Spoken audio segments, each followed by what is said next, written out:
Guys मुझे बताएं, आप में से कई सारे लोग कह रहे होंगे कि आउटकास्ट एनीमे का एपिसोड 2 कहाँ है। तो मैं उनके लिए बता दूं, आउटकास्ट एनीमे को मैं एक्सप्लेन नहीं कर रहा हूं क्योंकि मैंने उस एनीमे के जब अगले एपिसोड्स देखे 2, 3, 4 तो मुझे पता चला कि ये तो एक 18+ एनीमे है। इसी कारण की वजह से मुझे एनीमे चेंज करना पड़ा और मैं एक्सप्लेन कर रहा हूँ फाइटिंग स्पिरिट एनीमे को। बेसिकली ये एनीमे बॉक्सिंग के ऊपर बेस्ड है एंड इसके एपिसोड 1 की तरफ पढ़ते हैं इस इंट्रो के बाद। चलिए शुरू करते हैं।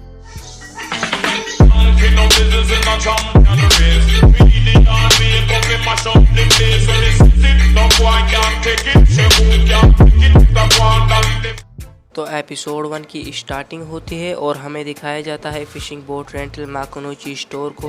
तो नाम से ही आपको पता चल रहा होगा कि ये स्टोर बोट को रेंट पर देता है टूरिस्ट के लिए। हमारे मतलब आपको मत सिखा। पर हमें दिखाते हैं कहानी के मेन कैरेक्टर इप्पो माकुनोउची को, जो कि अपनी मदर की मदद कर रहा होता है और टूरिस्ट के सामान को उनकी बोट तक डिलीवर करता है और उनको बाय कहता है। देन सीन शिफ्ट होता है मॉर्निंग की तरफ, जहां हमें इप्पो के स्कूल को दिखाया जाता है और उनके क्लासमेट्स एक रेस कंपटीशन के बारे में बात कर रहे होते हैं। बेसिकली उनके पास 5 टिकट होते हैं और वो खुद 4 होते हैं।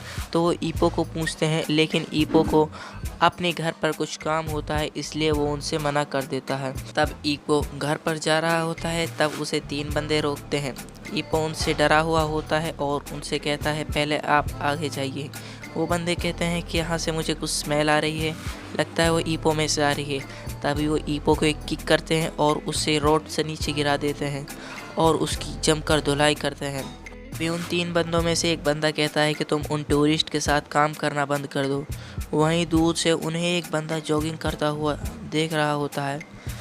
देन वो इप्पो की मदर को बुरा बुला कहते थे, जिससे इप्पो को गुस्सा आ जाता है, लेकिन वो उनके सामने कुछ कर नहीं सकता, इसलिए वो अपने गुस्से को ठंडा कर लेता है। भी एक बंदा इप्पो के पेट में लात मारता है, लेकिन मिस्टर ताकुमोरा इप्पो को गिरने से बचा लेते हैं।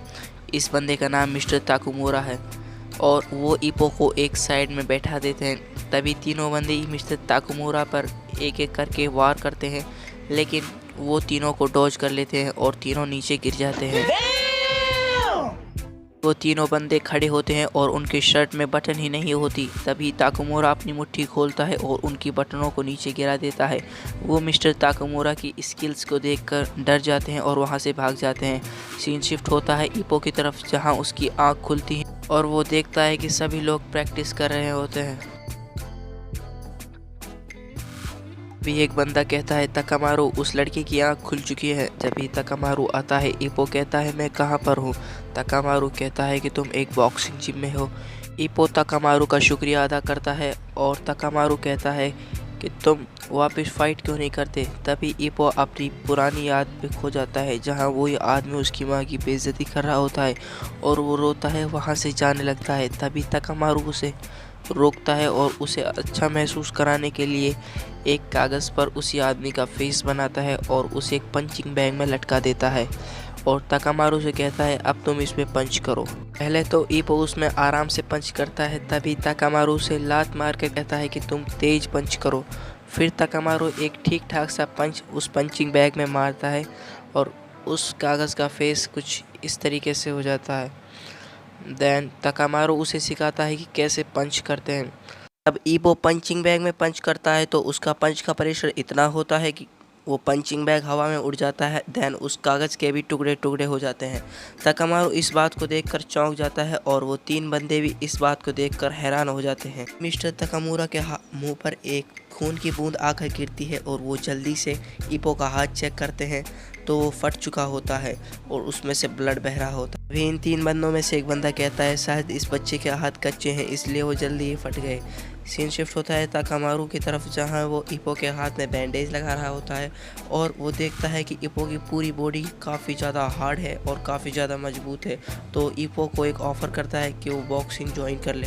इप्पो उस ऑफ़र को ठुकरा देता है क्योंकि उसका अपना एक बिजनेस भी होता है एंड देन उसे घर पर काफ़ी काम भी लगे होते हैं। तभी मिस्टर तकामारू उसे 2 DVDs देते हैं जो स्पेशल बॉक्सिंग क्लिप्स होती हैं, ताकि इप्पो अपने मन में बॉक्सिंग के लिए जगह बना सके। तभी इप्पो घर पहुंचता है तो उसकी मॉम वहाँ पर होती है जो एज़ यूजुअल उससे पूछती हैं कि चोटें किसकी है।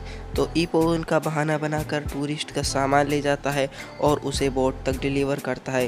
तभी उसके पीछे से उसकी मॉम आती है और उसे कहती है कि शायद तुम अपनी ज़िंदगी सही से नहीं जी रहे हो, इस काम की वजह से तुम्हें अपनी ज़िंदगी जीने का टाइम ही नहीं मिल रहा है।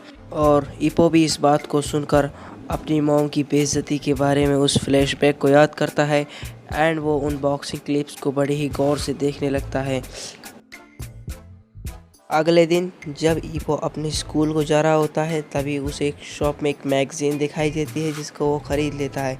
देन वो क्लास में उस मैगज़ीन को पढ़ रहा होता है, तभी उनके सर ईपो को खड़ा करते हैं तो ईपो उस मैगज़ीन को ही दिखा देता है। इसकी वजह से सारे बच्चे उस पर हंसने लगते हैं।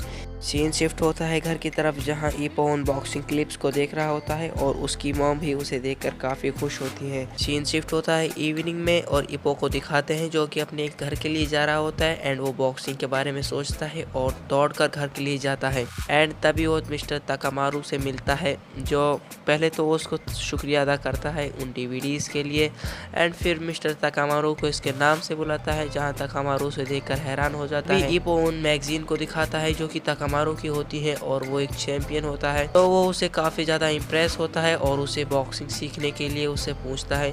तो ताकामारू भी उसे सीरियस होकर कहता है क्या तुम्हें सच में बॉक्सिंग सीखनी है। तो ईपो भी अपने पूरे इमोशंस को दिखाता है और कहता है मुझे सच में ही बॉक्सिंग सीखनी है। तो ताकामारू उसे बॉक्सिंग सिखाने के लिए एक पेड़ के पास ले जाते हैं और उस पेड़ में लात मारते हैं और पत्ते नीचे गिरते हैं और वो फुल स्पीड में उन पत्तों को कैच करते हैं और अपने हाथ में दिखाते हैं, जिसको देखकर अपना ईपो दंग रह जाता है और वो ईपो से कहते हैं क्या तुम भी ऐसा कर सकते हो, अगर तुम भी ऐसा कर सकते हो तो मैं तुम्हें ज़रूर बॉक्सिंग सिखाऊंगा। यहीं पर हमारा एपिसोड 1 समाप्त हो जाता है। तो गाइस इस सीरीज़ का अगला एपिसोड संडे को आने वाला है, तब तक के लिए take care, stay tune and bye bye.